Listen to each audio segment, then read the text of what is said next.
Hello and welcome to Focus, the Catholic Answers podcast for living, understanding, and defending your Catholic faith.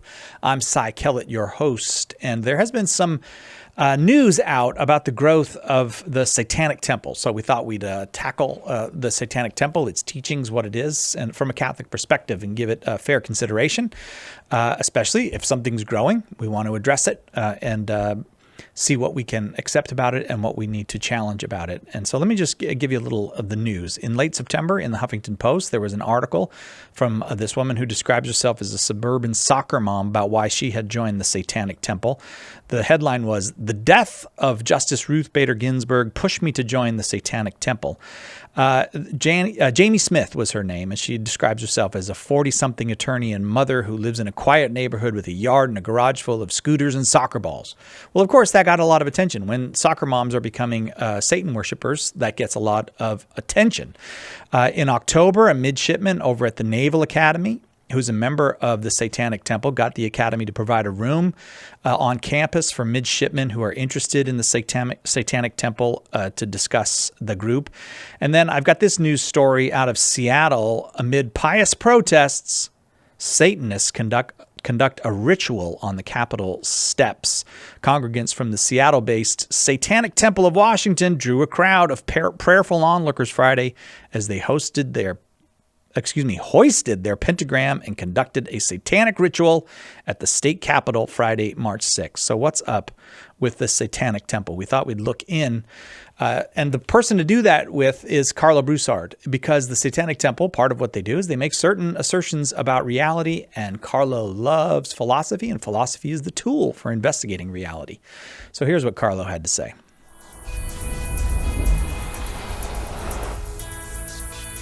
Karlo, thank you for doing this one with us after reading a lot about the Satanic Temple over the summer and whatnot with the various articles that came out and the various actions that they take. I thought this is a group we should engage with their ideas a little bit, and Sure. You are the guy for engaging with ideas. Well, it's my pleasure, Cy, to be with you to do that. I must admit, preface my remarks, I haven't done the reading and the research on the group itself as much as you have, but I am more than happy to engage with some of the tenets of their belief and the ideas. And they make that somewhat easy for us because they publicly express their tenets. Yep. So it gives us something to work with.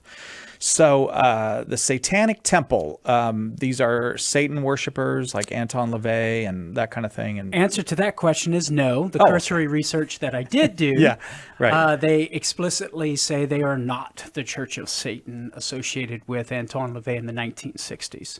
And at least on the surface, we'll give them the benefit of the doubt and believe what they're saying there on their website. They are not a group that's like dedicated to selling your soul to the devil and worshiping Satan and stuff. In fact, in their section on the FAQ, the frequently asked questions, entitled, "I want to sell my soul, get rich, join the Illuminati, etc." And then when you click on it, it says, "Please look elsewhere." Which is clever. Yeah.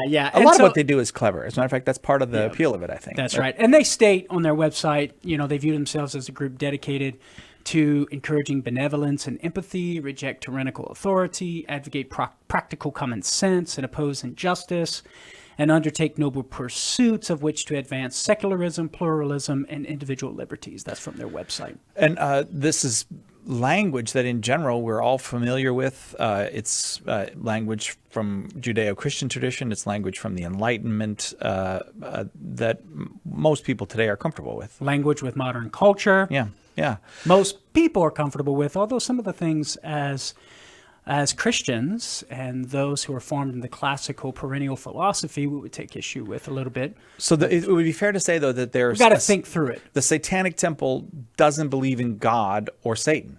That is correct. I think the label Satanic Temple, my hunch is that based upon what you can see on their website, I think it's just to get people's attention and possibly even to try and expose a double standard that some institutions might hold concerning which groups they're going to allow to voice their opinion. Right. So it seems as if the purpose of that label is to say, hey, if you're going to forbid us in the public square from voicing our beliefs because of the label Satan, Right. well, then in order to be consistent, you're going to have to ban Christians or whoever. Christians, Yeah. right? And this or is Jews, actually because they're using labels that are offensive to us. right. And they've had practical success with this in some places. I don't know that it's uniform across the country, but for example, there's just kind of a tradition of, in a lot of towns on the lawn of the the town buildings or whatnot, you put Right. up the creche for Christmas. Yeah. There's little baby Jesus and all. Yeah. Well, then they come along and they say, well, we would like a statue of Baphomet, their satanic statue, on the lawn. And then people get very like, well, no, we don't put Satan on the lawn. And they're like, well, you put baby Jesus on the Right. lawn. And so it has a kind of effectiveness. Yeah, it gets to the root problem of how to allow supernatural revelation Yeah. to govern your society. Right. It's sort of a sticky issue, and you're going to have a diversity of opinions among Catholics of how to go about that. And so I'll be honest with you, I'm still thinking through this myself, and I don't know where to land on each side, but some will argue that objectively speaking, Satan embodies principles that contravene authentic human happiness, goes against with what we know is true in the revelation of Jesus Christ, and so therefore he ought not to be given any attention whatsoever in the public square, right? And that we ought to preclude these sorts of groups. But then others will argue, well, if you forbid these groups from being in the public and being able to voice their opinion because of that label, well, then that's going to backfire, because then the one in power could very easily stop Christians from voicing their beliefs and their views.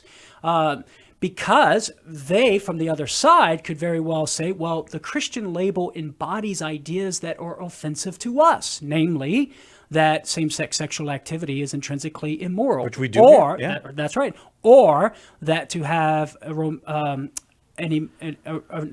attraction to same-sex sexual activity or an attraction to a member of the same sex in a romantic way is a disorder. That would be offensive to them. And so according to that logic, they would shut us down, right? Right. So some would make that argument that it's a two-edged sword.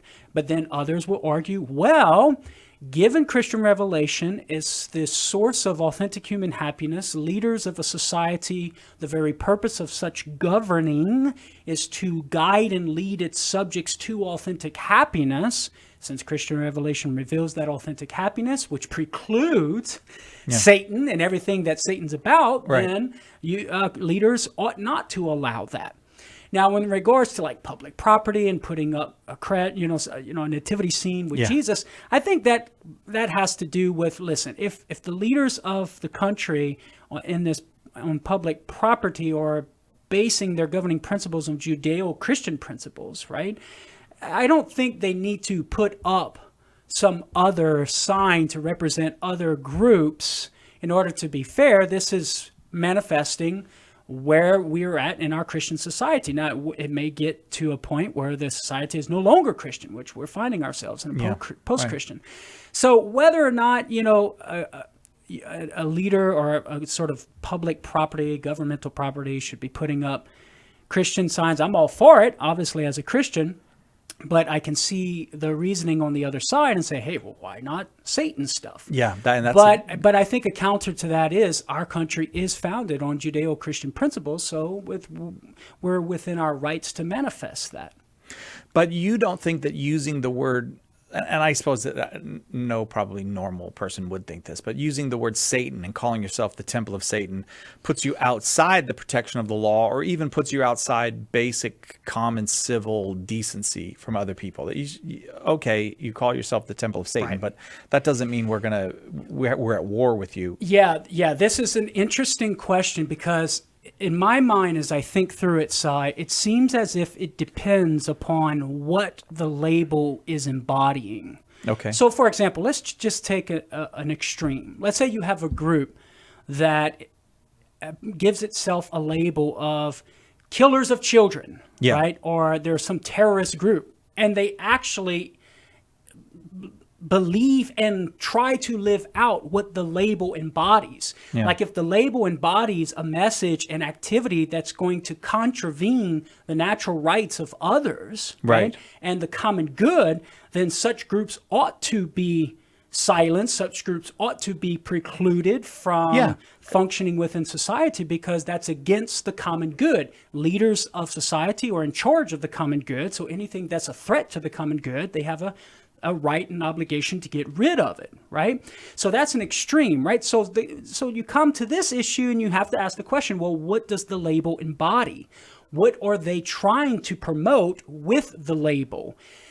And given what you see on the website with the Satanic Temple, they don't seem to be promoting ideas and activities that are outright contrary To the common good. to the common good and violating the natural rights of other individuals, such that would require governing officials to take action and to preclude such an organization from the public square. Yeah. So it's sort of a nuanced situation there. You have to ask certain questions and make distinctions But to try to get at what the label embodies and what they are promoting. But they have created this nuanced situation intentionally to create a correct. kind of a difficulty that society has to work its way around. Right. And that's that's- a strategy, really. That's right. And that's given the society that we live in, Yeah. right? Where you have a public square where we want to be able to express opposing views without coercion, without oppression, and have a dialogue and a debate, right? Yeah. And rational argumentation. That's the society that we live in. Now, I do think that if you were in a society where it was governed by the supernatural revelation of Jesus Christ, as the fullness thereof exists in the Catholic Church, I do see that it would be just to make certain laws that's going to be consistent with those principles and even govern society based upon supernatural revelation, and make certain provisions to where things that contradict that revelation are excluded from Yeah. the society. But even with that said, in no case can governing officials coerce an individual to publicly confess that supernatural revelation. Ever. And to believe yeah. in that supernatural revelation. That would be a violation of the very dignity of the human being that God has bestowed to such an individual. So you're saying, like, if there was a Christian kingdom that was truly a Right. Christian kingdom, it would be okay to outlaw Satanism, but it would not be okay to tell someone you must profess believe. our faith. Yeah, right. I think, but the problem is in our current society, we don't live in that society. No, we don't. So we're having to think through the principles by which we govern society and the kind of society we live in. Yeah. And to think, well, should we allow this or should we not? We're having to think differently than if we were living in a Christian governed society. Well, I thought what I'd give you, because you do you're a philosophical thinker, and they have proposed 7 tenets, and so I thought, well, let's give that a thought. little philosophy. Yeah. Let's take these as serious tenets and see if they stand up. So their first tenet, and I think I'll just read them to you 1 through sure. 7, and then you can kind of respond. Well, let's just go one by one. Yeah, one at a time. Yeah. Okay. Tenet number 1. One should strive to act with compassion and empathy towards all creatures in accordance with reason. Okay, well, compassion and empathy is good Yeah. toward all creatures within reason. That's good as it stands, but we have to ask the question, what do they mean by all creatures? Does this include non-rational animals? Yeah. Obviously, we need to have compassion and empathy toward rational animals, human beings, in accord with reason. But are they trying to insert in there that we need to have empathy and compassion toward non-rational animals such that we can never kill them and use them for our own good? Yeah. If that's what they're getting at, then we're going to have to disagree, and we're going to have a debate and or some rational argumentation as to the morality or immorality of killing animals and using them for our own natural goods as human beings. Yeah. And of course, that presupposes whether a rational animal is superior in kind and in dignity to a non-rational animal, such that a rational animal, a human being, could use a non-rational animal for his or her good. And they just don't make that clear. And they don't make that clear, right? But let me ask you this: just as we're going through this, and it strikes me right off with number one. There's no authority cited for these; they're just assertions. You should do this. You should do that. Does that undermine their case that they don't give us any reasoning towards these? They give us almost like Thomas Jefferson does, as self-evident truths. Well, the idea of having compassion and empathy for others, right, especially rational animals, other human beings, that's based upon the principle that we're social animals, right? We have to be able to live in a peaceful, harmonious existence. Otherwise, we're going to destroy ourselves. So I think there are certain self-evident principles, philosophical principles that we would come to know in light of philosophical anthropology and the study of human nature that's going to drive some of these tenets, or at least what I would hope these tenets are working toward, right? Yeah. So yeah, I mean, the tenets themselves probably aren't self-evident. They're not self-evident. They're going to be based upon other principles that we come to know philosophically about reality and about human beings in general. Okay, fair enough. Then, so it's okay. I mean, they're saying these are the ones we live by. These are the tenets we live by. Will and that's their business. I will say that some of the things that the tenets embody are known intuitively by human beings. That doesn't mean that that's self-evident, but there is a certain intuition that these tenets are working on. Yeah. And then, of course, the job of the philosopher is to try and figure out what is it that grounds those intuitions, if in fact those intuitions can be grounded. Yeah. Okay, fair enough. So let's continue. The tenet number 2 from the Satanic Temple. The struggle for justice is ongoing. Well, excuse me, I beg your pardon. The struggle for justice is an ongoing and necessary pursuit that should prevail over laws and institutions. What do you make of that? We agree that we ought to pursue justice. Yes. We also agree that justice should prevail over laws and institutions. That's, in this sense, laws and institutions must instantiate and be measured by justice, such that if a law contravenes justice, it's no law at all. So notice how justice is the governing standard. It's the measure by which laws are measured. Yeah, okay. To be an actual law such that we as human beings ought to obey. If it contravenes justice, we don't have to obey because it's not ordered to our good as rational animals, as human beings. But this is where it gets a little sticky, right? Because this depends on what your view of justice is. Because justice is the virtue by which we give what is due to others, okay? Mm-hmm. But what is due to others depends upon what a human being is. So if we have different views about what human nature is and what a human being is, well, then we're going to have a hard time determining and coming to an agreement on what justice is. Fair enough. In other words, what is due to the other individual. So once again, this idea of justice, yes, we ought to pursue it, but that's your idea of justice and what is due to the other is going to depend upon how you think about what a human being is. But it does give one kind of hope. Like, even if you say there's a lot that's just left undefined here, this is a good entry point for dialogue. A lot of people won't enter a dialogue about justice. At least they're not moral relativists. Yeah, exactly. Right, which is like the rest of society. At least on the surface, it doesn't seem to be. Maybe when you dig down to what human nature there is a moral relativism. There might be a moral relativism, Tenet number 3. One's body is inviolable, subject to one's own will alone. Yeah, this one is a little bit more problematic. So if they mean by this that we ought to be able to pursue happiness as we perceive it within the boundaries of reason without contravening the common good, boundaries, in other words, that protect the common good, then we would agree. Like, we ought to be able to direct our activity in such a way that's free of coercion as long as we're not contravening or threatening the common good. If this means that we ought to be able to do what we want with our bodies without any sort of influence from others, well, then we would disagree. I think we all can affirm that it's okay for a police officer to try and grab an individual who's about to jump off a bridge and commit suicide, right? Yeah. Or to...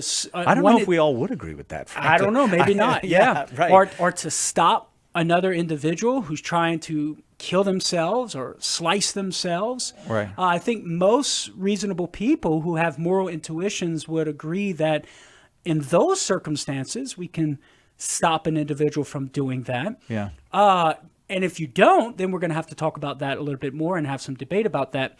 If this means that there's no moral standard whatsoever that my will is subject to, like I can do whatever I want with my body, and whatever I do with my body makes it right because that's my will is my own I'm in moral charge. standard, Yeah, right? right. If that's what they mean by this, then of course we would disagree because that's just the essence of moral relativism, right? That there is no objective moral standard that we must conform to.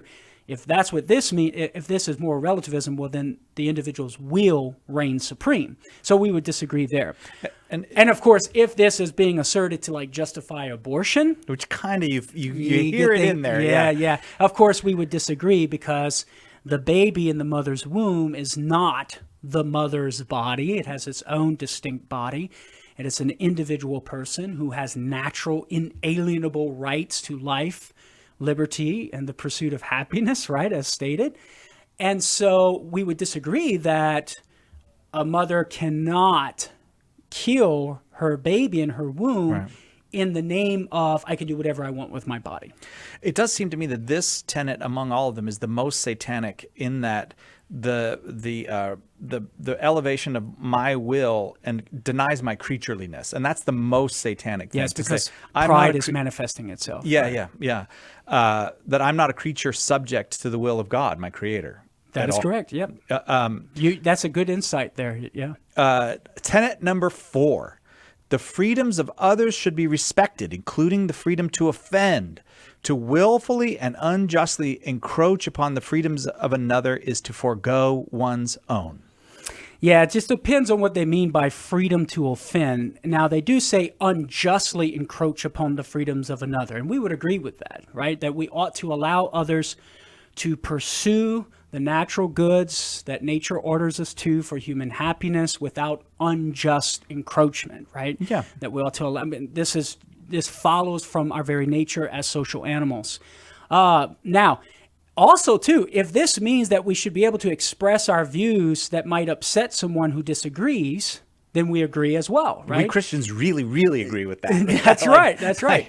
Yeah. But I would hope that if they mean that they're going to allow Christians to express their views, our own views as well, even though it may upset them. Right. And that we ought to be able to express those views without unjust encroachment. And so now, if they mean that we can offend in any way, right, we should respect freedoms of others should be respected, including the freedom to offend. If they mean by to offend in any way, like doing violent harm to someone, well, then, of course, we would disagree with that. Fair enough. Tenet number 5, beliefs should conform to one's best scientific understanding of the world. One should take care never to distort scientific facts to fit one's beliefs. There's no contention there, right? We affirm. It's interesting. I think they think that we would contend with them on That's this right. one, but we don't contend with them. At least not Catholics, Yeah, right? right. Maybe some non-Catholic Christians might, maybe there are some Christians out there who might, but for sure, surely not Catholics. We affirm science to be a legitimate tool to know reality. However, I think maybe perhaps there's an implication here of scientism, that science is the only tool.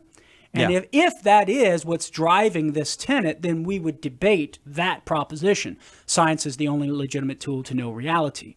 Because although it is a legitimate tool to know reality, it's not the only legitimate tool to know reality. We can employ philosophy to come to know some things about reality that are true.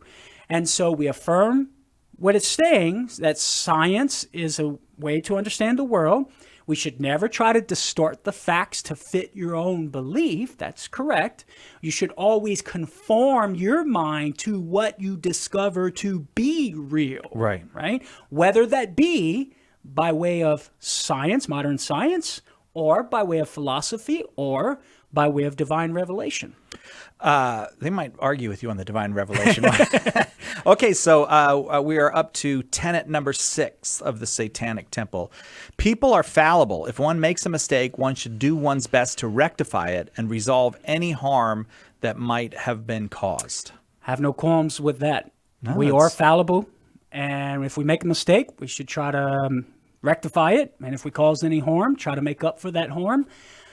So we agree, people are fallible. But here's something that perhaps might be an underlying assumption here, or an implication, underlying implication. Maybe they're trying to imply that you cannot know anything infallibly. Right. So no, that's not what they're that's saying, not what but they're that might be saying, implied here. But just for our listeners, if that is the case, that is implied, we have to remember there are some things that we can know with infallible certitude, even by way of philosophy. So, for example, the principle of non-contradiction. Something cannot both be and not be in the same respect, same place and time. We can show how the denial of that proposition leads to logical absurdities, okay? Right. And how you cannot refute that principle without using that principle, which tells us it's a rock solid principle that describes the way the world really works. And that's something we can know with metaphysical certainty. Okay. So yes, we are fallible and we're going to make erroneous judgments on some things, but that doesn't mean we can't know some things with infallible certitude. Yeah. And then of course, people left to themselves can be fallible, but what if God becomes man and makes a certain promise to guard and guide certain leaders of his church and to protect them by the power of his spirit from teaching error in an official way, in definitive ways? I think that did happen. I think it did happen in the Catholic Church, right? And so maybe perhaps that's what's sort of going on with this tenet, right? Saying, well, all men are fallible, so there's no such thing as this infallible Catholic Church thing, right? Oh, well, yeah, right. Well, that's considering man left to himself. But if there is divine power, right, and divine quote-unquote intervention, for my Thomistic friends out there, you know what I mean. There's quibbles about that. But if there is divine influence, well, then a human being could be infallible in his teaching because he's not left to himself. It would be by divine protection. One thing that's striking here is you're fallible, you make mistakes, rectify the mistakes, resolve the harm, but there's no... it would seem to me that the next logical sentence that should be there is, and forgive the person who seeks that repair, but there's no... that's interesting. There's no call to forgiveness. It's just the person who messed up needs to fix it. There's no call to forgive that person. Yeah, sometimes, I suppose that's an interesting question to ponder. Like, if I make an honest mistake, I suppose we do say, I'm sorry for that mistake, but there was no malicious intent. So is there anything really to apologize for? Yeah, okay. All right. That's a good question to ask. I'd have to think about that one. All right, tenet number 7. Every tenet is a guiding principle designed to inspire nobility in action and thought. The spirit of compassion, wisdom, and justice should always prevail over the written or spoken word. Nobility in action and thought, that's a good thing. Amen to that. Amen. But once again, nobility is going to be determined by how you view human nature and what constitutes the perfection of human nature. So what does nobility mean? What does that embody? It all depends on how you view the human being. Now, I'm not sure what they mean by compassion, wisdom, and justice prevailing over the written or spoken word. Perhaps... Well, these are actually written words where they say this. That's interesting. So there's a little self-contradiction there. Perhaps what they mean is that we should give a charitable reading of someone before jumping to a negative conclusion. Okay. And if that's... Or perhaps what they mean is scripture. If you're following a scripture, it's lower than whatever compassion, wisdom, and justice. Yeah, I'd have to think about that one some more. But of course, the counter to that would be, well, you have to analyze what is written to see if it embodies compassion and justice. Yeah, right. And if you don't think saying a particular behavior is immoral is unjust, well, then we have a more fundamental problem of what is morality and how we ought to pursue the good and evil, and you have a fundamental problem of the idea of justice, right? Yeah. So if they mean charitable reading, I'm all for that. We ought to give somebody charitable reading if it's ambiguous. Boy, that's an interesting principle, right, for us? For us Catholics at the moment. That's at the moment that we need to consider, right? Don't worry, Satanists. This is an inter-Catholic thing.